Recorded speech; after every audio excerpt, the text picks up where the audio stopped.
saudara-saudara yang terkasih, ya. Jadi saya lanjutkan ya. Seperti yang saya sampaikan dalam bimbingan penyuluhan dan katekese kita ini, pada tahun ini saya mengangkat tokoh-tokoh dari Perjanjian Lama supaya kita juga mendalami itu. Kita mengangkat tokoh yang luar biasa adalah bapak orang beriman, yaitu Abraham. Nah, kalau beberapa minggu yang lalu itu ya saya mengangkat tokoh Abraham itu ya sebagai tokoh yang sungguh luar biasa. Nah, mari kita dalami siapa itu Abraham sebenarnya ya. Nah, bagaimana Abraham itu ya dipanggil Allah dari tanah Ur Kasdim, di tempat yang sungguh sudah sangat settle lah ya. Di sana dia kaya ya. Ngapain pergi jauh-jauh mendengarkan janji Allah ya. Toh di tempatnya dia juga sudah kaya raya ya, tetapi dia mendengarkan suara Allah. Suara yang sungguh luar biasa. Tapi mengapa ya justru kita malah menjauh dari panggilan Allah? Abraham malah terus mengikuti. Maka dianggap sebagai bapak orang beriman. Nah, ini sungguh luar biasa ya. Jadi Abraham sebagai tokoh orang beriman itu ya dipandang sebagai tokoh yang memberikan kita inspirasi sungguh luar biasa. Dan tokoh ini adalah tokoh yang dipandang Allah sebagai dari Abram dirubah menjadi Abraham. Nah, seperti yang kita ketahui ya, saya akan mengulas sekilas kan, bahwa kitab Kejadian ini sungguh luar biasa, kitab pertama. Dan kita tahu Abraham dalam kitab Kejadian itu adalah salah satu tokoh utama dalam kitab Kejadian. Nah, mari kita melihat itu ya. Seperti yang saya sampaikan ya tempo hari, bahwa Nuh dan Abraham dalam kitab Kejadian merupakan dua tokoh utama dalam kitab Kejadian. Tetapi mereka adalah pribadi yang berbeda dan hidup di masa yang berbeda pula. Ya kan, Nuh dan Abraham masing-masing memiliki peran penting dalam sejarah umat manusia dan dalam hubungan mereka dengan Tuhan. Kemudian ya kita tahu ya bahwa Abraham dalam kitab Kejadian itu, jadi kalau kita lihat Nuh dalam kitab Kejadian ya muncul dalam Kejadian 6 hingga Kejadian 9. Nuh dikenal sebagai seorang yang benar di hadapan Tuhan pada zaman yang penuh dengan kedurhakaan dan kejahatan. Tuhan memutuskan untuk menghukum dunia dengan banjir besar tetapi menyelamatkan Nuh dan keluarganya. Nah, jadi berikut beberapa aspek penting mengenai Nuh. Jadi sama-sama dipanggil Tuhan, tetapi panggilan Nuh dan panggilan Abraham itu memiliki misi yang berbeda. Nah, panggilan dan perintah Tuhan, Kejadian 6 ayat 9 sampai 22, Nuh dipilih oleh Tuhan untuk membangun sebuah bahtera, perahu besar untuk menyelamatkan dirinya, keluarganya, dan sepasang pasangan dari setiap jenis hewan dari banjir yang akan menghancurkan seluruh dunia. Tuhan memerintahkan Nuh untuk membawa hewan-hewan tersebut ke dalam bahtera untuk mempertahankan kehidupan di bumi. Lalu terjadilah banjir dan pemulihan dunia. Nah, ini yang saya katakan tadi, Kejadian 7 sampai 8, setelah Nuh dan keluarganya masuk ke dalam bahtera, Nuh menurunkan hujan, Tuhan menurunkan hujan yang sangat deras selama 40 hari dan 40 malam. Nah, simbol 40 hari dan 40 malam itu dipakai Tuhan pada masa Nuh. Ya. Menyebabkan banjir yang menutupi seluruh bumi. Setelah banjir surut, Nuh dan keluarganya keluar dari bahtera dan Tuhan membuat perjanjian dengan Nuh bahwa tidak akan pernah lagi menghancurkan bumi dengan banjir. Dan sebagai tanda perjanjian itu Tuhan menempatkan pelangi di langit. Kejadian 9 ayat 8 sampai 17. Jadi pelangi itu adalah suatu perjanjian ya bahwa Allah tidak akan ya menghancurkan bumi lagi. Jadi kalau kita mau tahu asal-usul pelangi itu mengapa ada pelangi, ya itu tadi Tuhan menempatkan pelangi di langit. Ya, kalau kita lihat pelangi itu sebenarnya kita bersyukur kepada Tuhan bahwa ya Tuhan tidak akan menghancurkan bumi dengan banjir lagi. Nah, makanya ya Nuh itu berada dalam bahtera itu sebagai ya kan pembebasan ya, keselamatan yang diberikan Allah dari segala dosa-dosa manusia. 40 hari 40 malam lamanya. Nah, peran Nuh dianggap sebagai simbol keselamatan melalui ketaatan kepada Tuhan. Tadi kita menjelaskan tentang ketaatannya. Jadi ketaatan itu sangat penting. Maka Nuh melaksanakan ketaatan. Kisah Nuh juga mengajarkan pentingnya iman dan ketaatan kepada Tuhan. Bahkan ketika dunia di sekitar kita tidak lagi mengikuti jalan Tuhan, kita harus taat. Nah itu. Nah sekarang kita masuk ke tokoh Abraham dalam kitab Kejadian. Abraham adalah tokoh utama dalam Kejadian 12 hingga Kejadian 25, cukup panjang. Ya, ada total 13 bab ya yang mengulas tentang Abraham, dan kisah hidupnya lebih berfokus pada hubungan perjanjian antara Tuhan dan keturunannya yang akan menjadi bangsa Israel. Jadi berikut beberapa aspek penting mengenai Abraham. Panggilan dan perjanjian Tuhan. Kejadian 12 ayat 1 sampai 3, Kejadian 15 ayat 1 sampai 21, Kejadian 17 ayat 1 sampai 27. Itu adalah panggilan dalam perjanjian Tuhan. Tuhan memanggil Abraham yang awalnya bernama Abram untuk meninggalkan tanah kelahirannya ya dan pergi ke tanah yang dijanjikan, Kanaan. Tuhan berjanji akan membuat keturunan Abraham menjadi bangsa yang besar dan memberkati dunia melalui dia. Jadi ya, ini adalah suatu keutamaan yang diberikan kepada Abraham. Abraham juga menerima tanda perjanjian yaitu sunat sebagai simbol hubungan. Jadi sunat itu adalah sebenarnya adalah tanda perjanjian ya. Jadi sebagai simbol hubungan istimewa antara Tuhan dan keturunannya. Jadi memang sunat itu menjadi suatu yang saki atau suatu yang halal, sesuatu yang harus dilakukan oleh para keturunan Abraham sebagai simbol tanda ketaatan dan tanda perjanjian serta hubungan istimewa antara Tuhan dan keturunannya. Kemudian kalau kita lihat iman dan ketaatan, Kejadian 22, salah satu ujian terbesar bagi Abraham adalah ketika Tuhan memerintahkan dia untuk mengorbankan anaknya Ishak sebagai korban bakaran.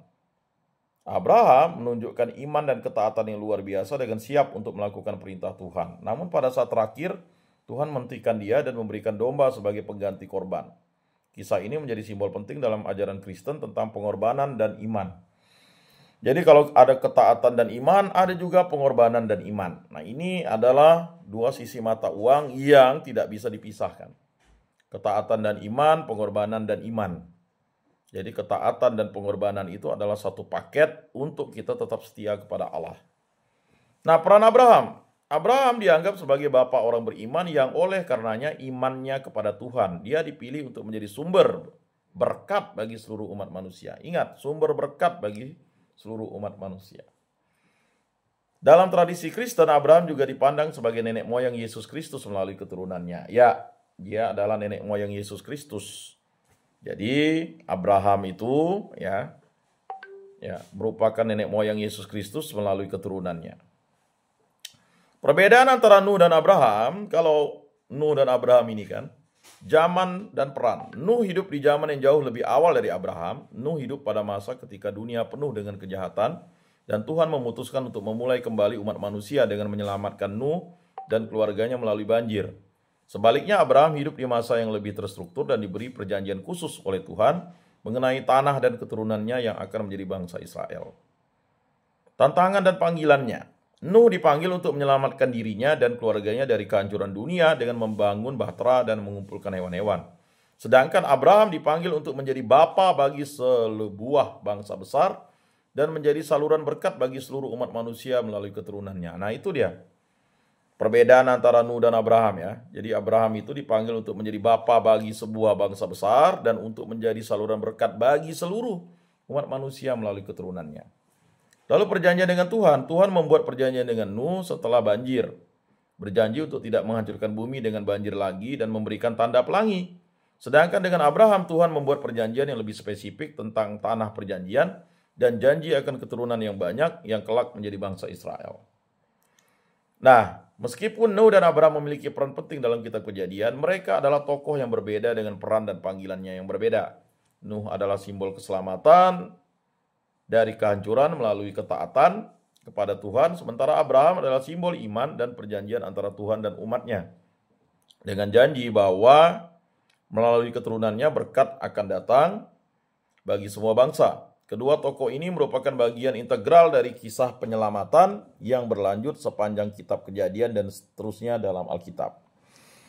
Nah, bapak-bapak, saudara-saudara yang terkasih, mari kita juga bahas istri-istri Abraham. Mungkin banyak yang bertanya ya, berapa jumlah istri Abraham ya. beberapa minggu lalu saya sudah sampaikan bahwa Abraham itu memiliki beberapa istri dalam kitab Kejadian ya. Yang kita bahas ini yang tercatat dalam kitab Kejadian ya. Yang masing-masing memiliki peran penting dalam sejarah keluarga Abraham dan keturunannya. Jadi berikut adalah penjelasan mengenai istri-istri Abraham yang disebutkan dalam Alkitab. Yang pertama Sarah atau Sarai. Identitasnya adalah Sarah yang awalnya bernama Sarai adalah istri pertama dan utama Abraham. Jadi istri pertama dan utama. Jadi primus inter paresnya ya, yang paling utama. Dia adalah sepupu Abraham yang berasal dari keluarga yang sama di Ur Kasdim. Kejadian 11 ayat 27 sampai 31. Orang hidup pada zaman Abraham itu biasa memang mengawinkan dengan kerabat dekatnya supaya hubungan relasi keluarga itu tetap terjalin utuh dan keturunannya itu ya tetap mewarisi sesuatu yang baik dari keturunannya. Begitu. Ya. Maka orang zaman dulu itu memang mencari kerabat terdekatnya supaya sesuatu yang sudah baik itu menjadi baik terus-menerus. Kemudian perannya Sarah sangat penting dalam kisah kehidupan Abraham karena dia adalah ibu dari anak Abraham yang pertama, Ishak. Ya. Jadi anak Abraham yang pertama itu Ishak. Ya. Karena memang yang utama dan paling utama.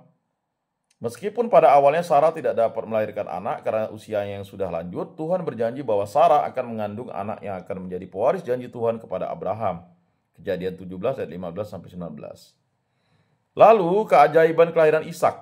Nah, pada usia 90 tahun Sarah akhirnya melahirkan seorang anak laki-laki ya, yang diberi nama Ishak. Jadi 90 tahun usia Sarah waktu itu. Yang berarti Ishak tuh artinya tertawa. Jadi mungkin banyak yang tidak tahu arti nama Ishak tuh yang berarti tertawa. Karena Sarah tertawa mendengar janji Tuhan bahwa dia akan melahirkan anak di usia yang sangat tua. Kejadian 18 ayat 10 sampai 15. Kita tahu bahwa Abraham menyongsong Tuhan ya dan malaikatnya. Lalu tiba-tiba ketika Tuhan berbicara dengan Abraham, ya Sarah ketawa di belakang pintu. Makanya Ishak itu artinya tertawa. Kelahiran Ishak merupakan bagian dari pemenuhan janji Tuhan kepada Abraham bahwa keturunannya akan menjadi bangsa yang besar. Nah ini ya, menjadi bangsa yang besar. Lalu kita lihat kisah mengenai Hagar. Di awal kisahnya Sarah merasa cemas karena tidak dapat memberikan anak kepada Abraham, sehingga dia menyarankan agar Abraham tidur dengan Hagar. Ini kesalahan Sarah sebenarnya fatal. Tetapi pada zaman itu ya sah-sah saja karena Sarah tidak mau Abraham itu dianggap mandul. Karena kalau tidak memiliki anak, terutama anak laki-laki, yaitu fatal. Abraham akan diolok-olok. Ya, bukan hanya oleh kerabatnya, tetapi oleh bangsa-bangsa di sekitarnya. Apalagi Abraham memiliki banyak anak buah kan. Nah ini kesalahan Sarah yang fatal sebenarnya. Karena Sarah mengikuti cara manusia. Dan memang pada zaman itu sebagai gundiknya atau sebagai pelayan Sarah, Hagar harus mengikuti apa kata Tuhan. Ya, apa kata Sarah. Dan ingat, Abraham itu mengikuti kata istrinya. Ya, bukan mengikuti kehendak hawa nafsunya. Mengapa? Karena Sarah memang sudah berumur dan mau tidak mau dia harus mencari pelayan yang tercantik di antara pelayan-pelayan Sarah. Hagar ditemukan, sebenarnya awalnya Hagar ini baik dan cantik, tetapi ya itu tadi akibat ketidakrendahan hati akhirnya Sarah diolok-olok oleh Hagar kan. Nah, kita bisa baca di Kejadian 16. Dari hubungan ini lahirlah Ismail.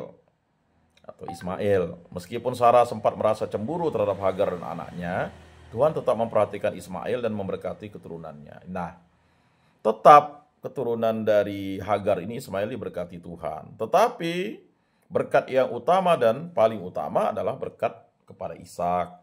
Ya. Nah jadi Kejadian 16 ayat 11 sampai 12. Lalu Sarah itu meninggal di usia 127 tahun. Ingat ya, ini manusia zaman Abraham.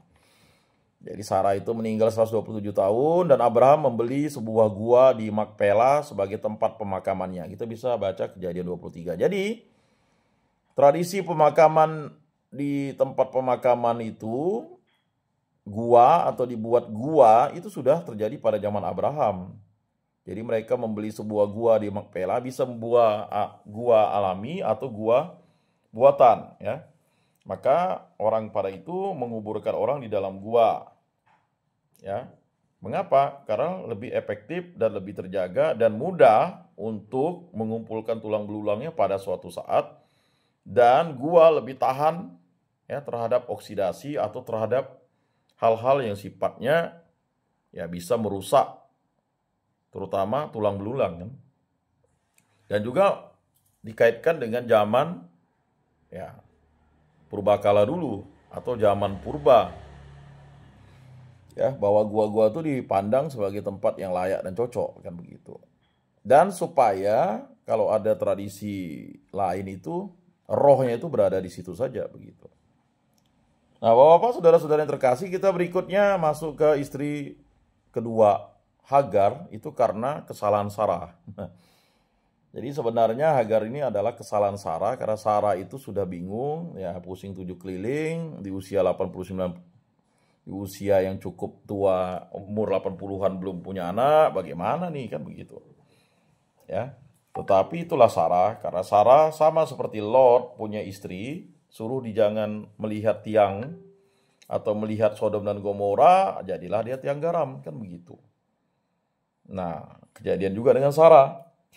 Bahkan dia tertawa, mana mungkin nenek-nenek punya anak katanya kan. Nah ini. Nah itu. Tetapi ya sudahlah, itulah suatu kisah yang harus menjadi suatu ya hal pengingat, tanda bahwa janji Allah itu kekal abadi selamanya. Nah, Hagar, identitas. Hagar adalah seorang pelayan wanita dari Sarah yang berasal dari Mesir. Karena waktu itu Abram dan Sarah itu pernah tinggal di Mesir, lalu Hagar ini membawa orang Mesir loh. Nah, jadi orang dari Ur Kasdim, orang dari Mesopotamia itu justru dia membeli orang Mesir untuk menjadi budaknya. Ini kebalikannya. Nah, ketika Sarah tidak bisa melahirkan anak, dia memberikan Hagar kepada Abraham agar Hagar dapat melahirkan anak sebagai penerus keturunan Abraham. Kejadian 16 ayat 1-3. Itu hal yang lumrah-lumrah saja ya pada zaman itu kan. Pada zaman sekarang mungkin ada juga, tetapi tidak ada lagi yang namanya perbudakan kan. Lalu perannya Hagar melahirkan anak pertama Abraham, Ismail, yang menjadi anak yang sangat signifikan dalam tradisi Islam. Nah, memang Ismail itu dianggap sebagai sesuatu yang signifikan memang dalam tradisi Islam. Setelah Hagar melahirkan Ismail, hubungan antara Hagar dan Sarah menjadi tegang. Sarah merasa iri dan cemburu karena Hagar dapat memberikan anak bagi Abraham. Padahal Sarah yang menyodorkan pelayannya ini, tetapi akhirnya Sarah juga cemburu. Ya itu tadi, yang namanya, ya awalnya ya memang mau berbesar hati, tetapi ya tidak bisa. Ya.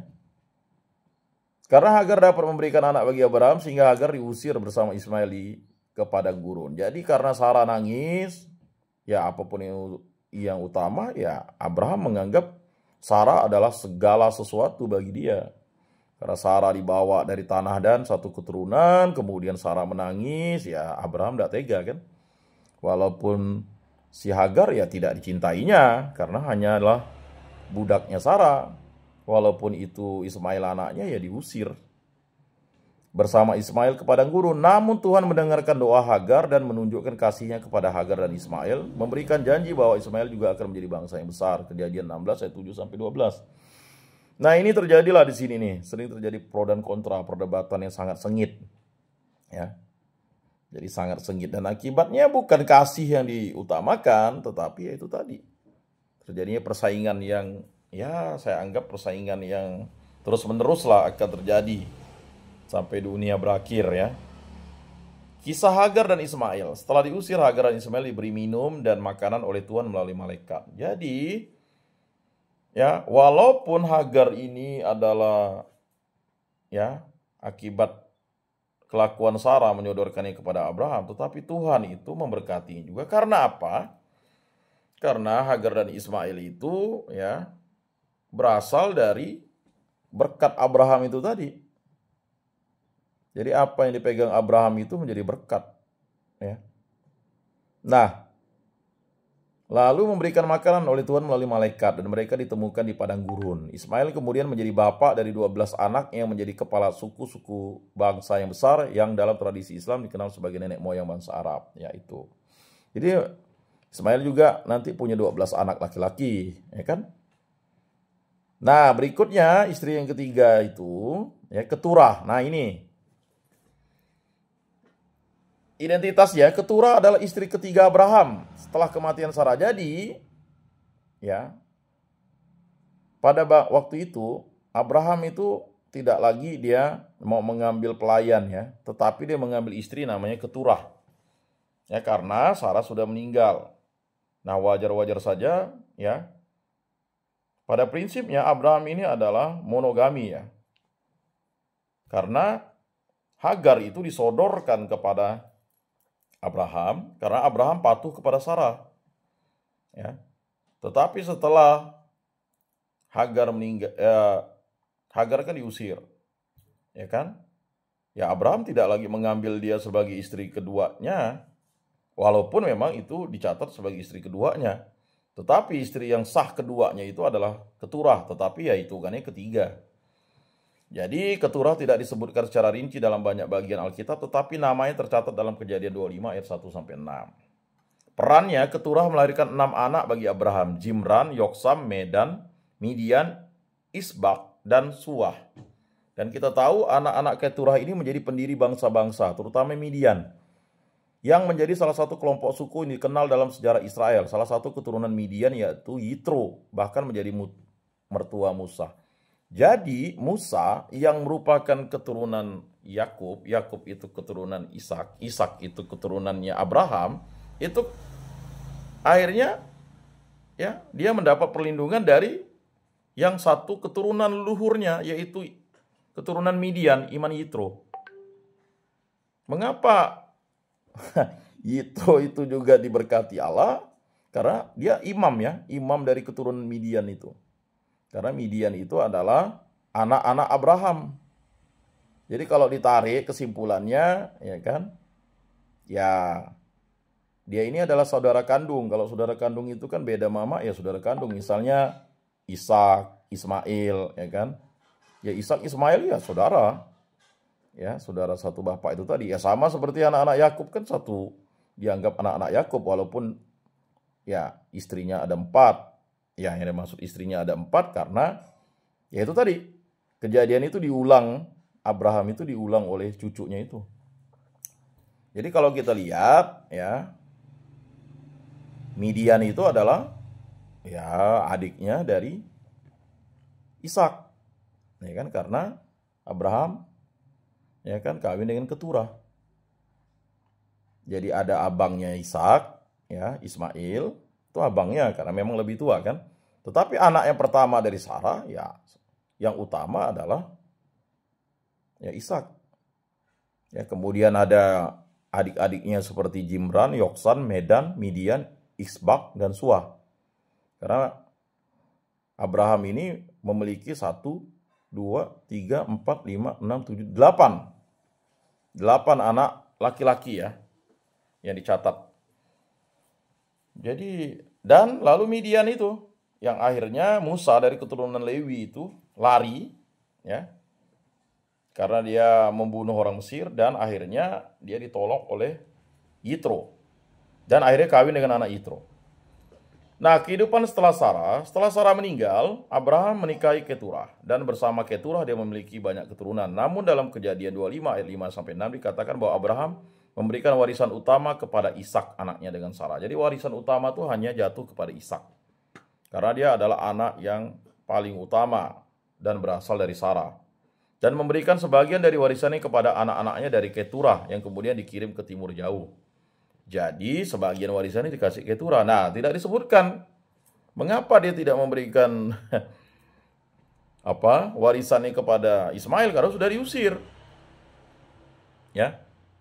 Walaupun nanti akhirnya Ishak dan Ismail itu berdamai. Karena masing-masing menguburkan bapaknya itu ya. Karena Ismail tahu ya itu bapaknya. Nah, Ismail tahu kejadiannya sehingga ya Apapun yang terjadi, berkat Abraham itu, walaupun dia tidak dapat warisan. Jadi ya warisan yang paling utama kepada Ishak, tetapi juga sebagian dari warisannya diberikan kepada anak-anaknya dari Keturah tadi. Ya, artinya 6 saudaranya Ishak dari Keturah. Sebenarnya saudaranya Ishak itu ada 7. Ya. Nah, Abraham memiliki 3 istri yang disebutkan dalam kitab Kejadian. 1 Sarah, istri utama yang melahirkan Ishak dan menjadi ibu dari bangsa Israel. 2 Hagar, nah pelayan Sarah yang disebut, yang melahirkan Ismail, yang menjadi nenek moyang bangsa Arab. Yang ketiga Keturah, istri yang dinikahi setelah kematian Sarah dan melahirkan beberapa anak yang menjadi nenek moyang suku-suku bangsa lainnya. Nah, jadi kisah istri-istri Abraham menunjukkan peran mereka dalam perencanaan Tuhan untuk melanjutkan garis keturunan Abraham dan memperkenalkan bangsa-bangsa yang berbeda. Masing-masing istri memberikan kontribusi terhadap sejarah keluarga Abraham yang memiliki dampak besar dalam tradisi Yahudi, Kristen, dan Islam. Jadi Yahudi, Kristen, dan Islam ini ya dampaknya besar ya, karena Abraham itu tadi.